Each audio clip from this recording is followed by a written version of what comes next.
Last month I returned to Disneyland Paris, one of my favourite parks in the world, but this time it was even more special. That's because this was the first time I had visited since the opening of the newest area at the park, Avengers Campus. I had heard very mixed reviews about this new area, so today I thought I'd share with you my thoughts, my overall review, and if it's worth checking out. But just quickly before we get on into the video, if you do enjoy watching, then please hit that like button to let me know. And if you are new around here, then please consider hitting that subscribe button and ringing that notification bell so you don't miss a single thing, because we make plenty of theme park and adventure videos here, which you don't want to miss. So the area itself, it's pretty small. It is Walt Disney Studios after all, the smallest Disney theme park, for now anyway. And yeah, it looks okay.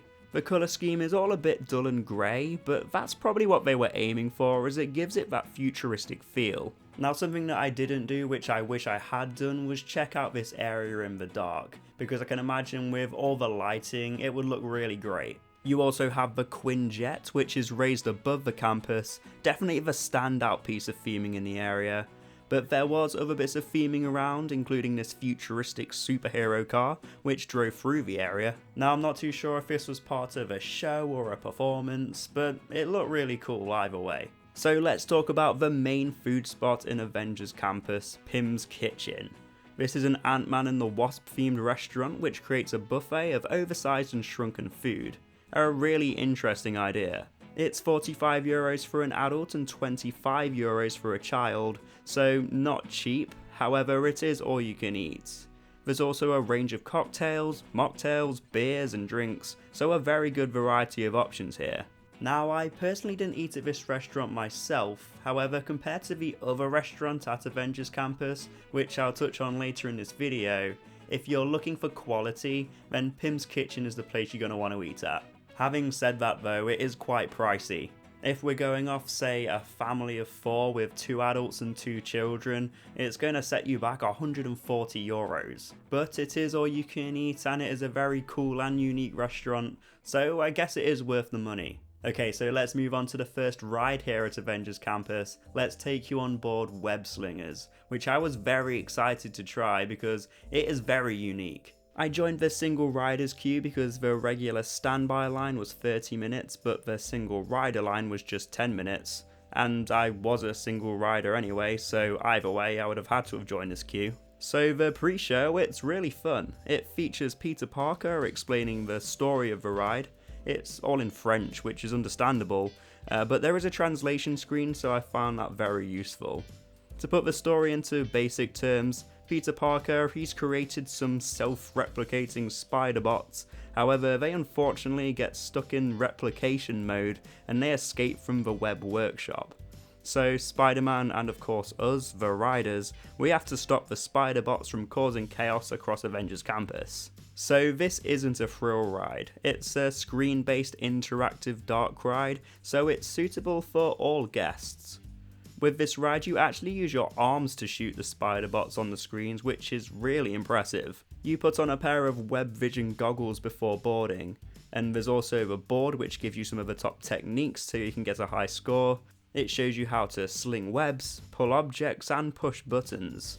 The cars themselves, they seat 8 riders, 4 on each side. The ride vehicles, they just transport you from screen to screen, so they don't spin or anything. I think that's one thing that would make this ride better. It's just very slow moving and it doesn't make you feel like you're in a superhero action themed dark ride. Like if you've ever experienced the Spider-Man dark ride at Universal's Islands of Adventure, it's the complete opposite of that in terms of movement and pace. Then the ride itself, it's a lot of fun. I mean, the technology used is really impressive. I thought it would have been a bit laggy and inaccurate with the web shooting, but no, it works really well. The animations were great and the 3D technology was also really impressive too. What I will say though is don't go in here thinking that this is going to be a top tier immersive dark ride. It's literally all screens apart from the odd piece of theming here and there as you transport between each of the screens. Honestly, it felt like I was on a ride at Universal Studios rather than a Disney park with the amount that it relied on screens. There's no effects used either. When you've been on the Spider-Man dark ride at Islands of Adventure, it's hard not to compare. But yeah, it's very different from that ride. But overall, it's a fun, interactive dark ride with unique technology and a great one to ride with your friends and family. Okay, so next let's take a look at the merchandise here at Avengers Campus. First, we have the real life Spider-Bots, which look awesome. There's a variety of different designs too, and as far as I'm aware, these ones don't self-replicate like the ones on the ride. You also have web caps, which are very bright and colourful. There was also a web jacket with Spider-Man patches on, and on the back you also have Team Web in large print. There's also some more web caps which aren't as bright. Then there was some web shot glasses too.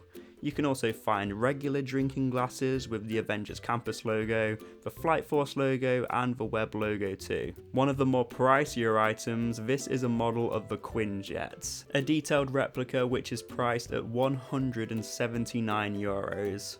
It looks great, however, for the price, it would be good if it was slightly bigger in my opinion. There's some more cool looking Avengers Campus clothing, and then probably my favourite merch item is the Avengers Campus Spirit jersey. I was very tempted to get this one myself. It has a big print on the back which looks fantastic. This Spirit jersey, it's priced at €70. So after a quick look at the merch, it was time for a ride on the area's roller coaster, Avengers Assemble Flight Force, which was previously Rock and Roller Coaster starring Aerosmith. So unfortunately I couldn't take you on board this one because one, I didn't have my GoPro on me and I didn't fancy losing my camera, and two, it's all in the dark anyway so you won't be able to see anything. But this is a coaster which launches you at 60 miles per hour. It has 3 inversions, which makes it one of the most intense rides at Disneyland Paris. So what did I think of Flight Force? How did it compare to Rock and Roller Coaster? Well, for the most part, Flight Force was pretty similar to Rock and Roller Coaster. It was the same track, the same launch, it was all still in the dark. The only other changes other than the obvious theme change was the fact that it had different onboard audio, and there was also some different effects on there and screens. Now don't get me wrong, it was a definite improvement on Rock and Roller Coaster. Now, I don't say this often about screens on rides, but I think they worked quite well on this one. I also thought the onboard audio worked really well too. The coaster itself, it hasn't changed. I still find it quite a rough, quite an uncomfortable ride experience. It also goes that fast, but I really struggled to figure out what the story was. But other than that, I thought it was a definite improvement on Rock and Roller Coaster, and it's definitely a ride that you need to check out if you are going to visit Avengers Campus. I also found that the queue was never any longer than 10 minutes, no matter when I visited the area. So the operations and the throughput of the coaster are fantastic, especially for a park as busy as a Disney park. What I found the most impressive about Avengers Campus was the amount of entertainment in the area. Superheroes were roaming the area pretty much constantly. You had Iron Man outside the Quinjet, performances from Spider-Man, Black Widow and Black Panther on top of the roof. These performances would only be brief, but there was so many that it didn't really matter. There was also character meets. Ant-Man was doing one whilst I was walking around. But yeah, the entertainment, it was 10 out of 10. There was plenty more performances that I missed or didn't end up recording. But yeah, it was great and definitely the highlight of the area for me. Finally, let's move on to some more food options in the area. So you have 3 places to eat at Avengers Campus. One being Pim's Kitchen, but there's also the Worldwide Eating Brigade quick service, which serve noodles. Here you can also find the Groot chocolate hazelnut biscuit, which looked delicious, and it's Groot, so you can't really go wrong. Finally, there's Stark Factory. This serves pizza and pasta, but in all honesty, it kind of felt like school cafeteria food. It was all pre-made and a bit dry. It was €16 for the pasta too, which is way overpriced for what you got.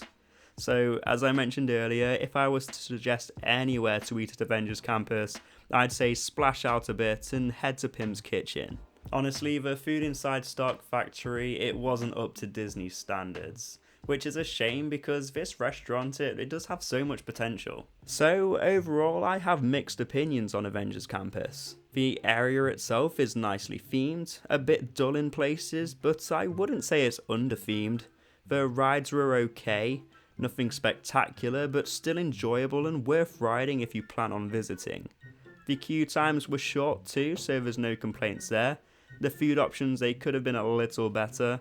As I said, Pym's Kitchen is the place to go if you want a decent meal, but it is quite pricey. The highlight by far is the entertainment. I can't really fault anything with it. In future, it will be awesome to have a full stage show with the Avengers, but for now, the entertainment around the area, it's fantastic, and definitely the best thing about Avengers Campus. So there we have it, my thoughts on Avengers Campus at Walt Disney Studios. Have you ever visited Avengers Campus? If so, let me know your thoughts on it in the comments below. It's great to see that Walt Disney Studios is heading in the right direction by introducing new and exciting attractions like Avengers Campus, and I cannot wait to see what the future holds over the coming years with Disney Adventure World. But that is it for this video. If you are heading to Disneyland Paris this year, then you're going to want to check this video out right here, because I went and found the best snacks across the whole park. Thank you all for watching, and I will see you in the next one.